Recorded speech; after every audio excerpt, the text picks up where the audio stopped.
Chapter 13. I actually managed to forget about Mum and Elsa during maths. We're doing simultaneous equations and my brain is blissfully occupied with numbers. Soon my book is filled with sums and green ticks. I always mark in green. And as soon as I finish the first lot of work, I start the extension task. As Sir passes me another sheet, Ed King glances at my book. Just like in English and science, he's sitting next to me. You've given yourself a tick, but number 12 is wrong, he says, tapping my pen on my book. I check my answer again. He's right. How could I have made such a simple mistake? With an annoying smile on his face, Ed watches as I correct it. Then he says in a low voice, "You don't want to be making mistakes like that when you do your NASA speech." "Oh, I won't," I say. Then I put my Tipp-Ex away in my pencil case and do up the zip with a decisive tug. Ed laughs. I move my book slightly away from him, write polynomials at the top of a new page, switch to a new, sharper pencil, and get started. Next thing I know, Ed's got his hand up. "Sir!" His voice is loud in the quiet classroom. I need more work. I've finished the extension. After maths, I head off to H4 for Student in the Spotlight. Even though I know the group will be small, I still feel nervous. The word mentoring tells me we're going to have to talk in a sherry way as a group, and I just know that my words will vanish from my lips when it's my turn to speak. Before I go in, I check my phone and see that I've got a text from Grandad. "Hope little Acorn was okay. All good here except Pongo killed a chicken." Grandad. Before I can reply, the door of the classroom opens and Mr. Curtis ushers me in. "Ah, Meg," he says. "Nice to see you made the effort to get here on time." Two other students from Year 10, Jackson and Rose, have already arrived and are lounging on beanbags. "Hi, Meg," says Rose, and I sit down next to her. Jackson raises his eyebrows by way of a greeting, but he doesn't look up. He's distracted by some polystyrene balls he's managed to get out of his beanbag. I think he's trying to stick one ball on each finger. "I borrowed beanbags from the library to make things a bit more intimate," said Mr. Curtis. "Intimate?" snorts Jackson. Mr. Curtis rolls his eyes and slips off his pointy shoes. "Okay, guys, I think we'd better get started." But before he can sit down, the door flies open and Annie comes in on her crutches. "Couldn't find any hot blunt needles?" asks Mr. Curtis. She smiles and shrugs. "Kieran Webber told me you give out biscuits." She walks into the room, then stares down at the spare beanbag. "I'm not getting down there," she says. Mr. Curtis thinks for a moment. "Fair enough," he says. "The beanbags aren't essential." He tosses the offending beanbag aside and gets Annie a chair. "And I'm not sitting on that with everyone staring up at me," Mr. Curtis sighs. "Up you get," he says, waving his hands at us. "Grab a chair, Annie's right. We should all be on the same level." I move to a chair and so does Rose, but Jackson stays where he is. "Nope," he says, "I like it down here." "Fine," says Mr. Curtis. Jackson's on a beanbag, the rest of us are sitting on chairs. "Cheers, sir," says Jackson. "Hey, look at my specs. It's snowing." Now he's covered the inside of his trendy black glasses with polystyrene balls. "Once my cat got in my beanbag," he continued. "It was so funny. Actually, I put her in there. Did any of you see the pictures on Facebook?" "No," says Annie. A, I'm not Facebook friends with you for obvious reasons, and B, it sounds cruel. It wasn't cruel. It was funny, and Mindy loved it. You can tell from the photos because she's basically smiling. "I'd really like to see them," says Rose. "In what way is she smiling?" Annie sounds a bit interested now. Mr. Curtis clears his throat. "If you've all finished talking about Jackson's cat, I'd like to welcome you to our first Student in the Spotlight session. Now, you're all students who show great promises for your GCSEs, and hopefully these mentoring sessions will help you to realise your potential." "Why us though?" asks Rose. "I mean, cool, I'm missing assembly, so I'm glad I'm in this group. But why have the four of us been put together?" "As a punishment?" asks Annie.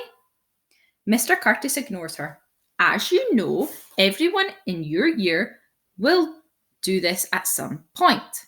But you were put together because you're predicted similar grades. said Mr. Curtis. Similarly high grades, might I add.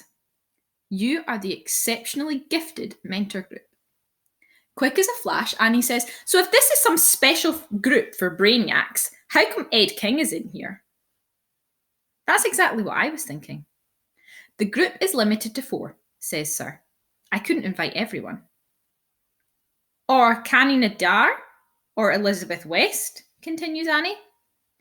For a moment, Mr. Curtis doesn't say anything. So Annie leans forward on her chair and says, I think I know why the 4 of us are here.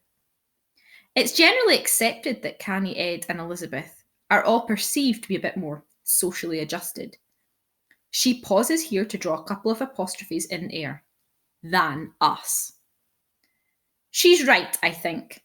Looking from shy Rose to mouthy Annie, just like me, I'm always seeing them on their own around school.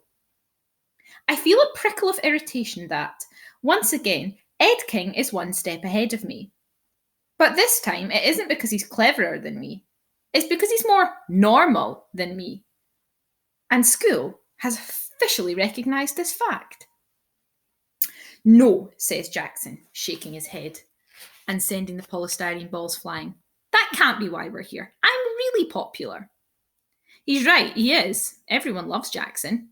He's so good-natured, even I feel quite comfortable with him.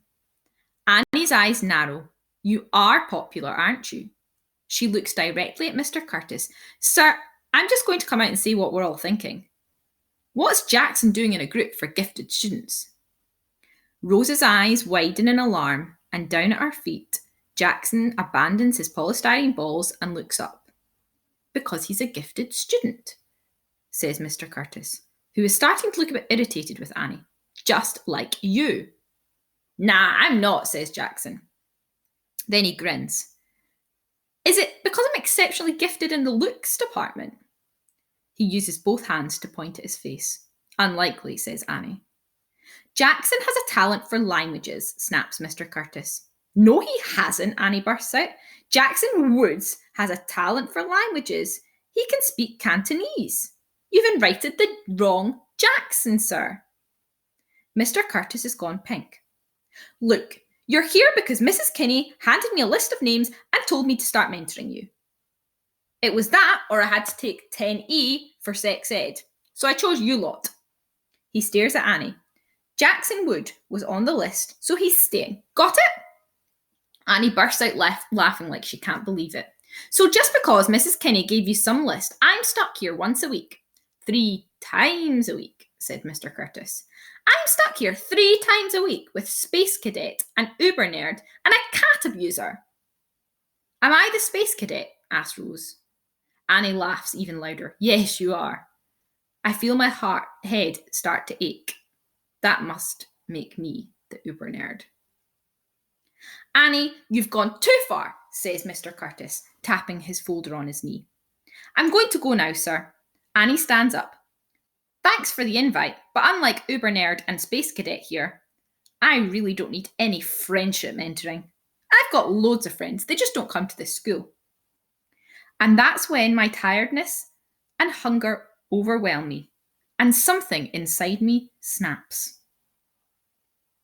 Well, at least I'm not an Uber pain, Annie. Rose gasps. Jackson laughs, and Annie turns round to face me, her eyes glittering and a smile playing on her lips. The geek speaks. Did you just call me an Uber pain? Sorry, I mutter. I shouldn't have said that. Annie smiles and does a little shake of her head. Then she goes to the door, pulls it open, and leaves us sitting in silence. After a moment, Jackson reaches up and pats Mr. Curtis on the shoulder. Don't worry about it, sir. She does that in most lessons. I know, he says. Then he pulls a briefcase onto his lap and snaps it open. He disappears behind the lid, reappearing with a red box. Budgeon's Broken Biscuits is written across the front. Who wants a biscuit?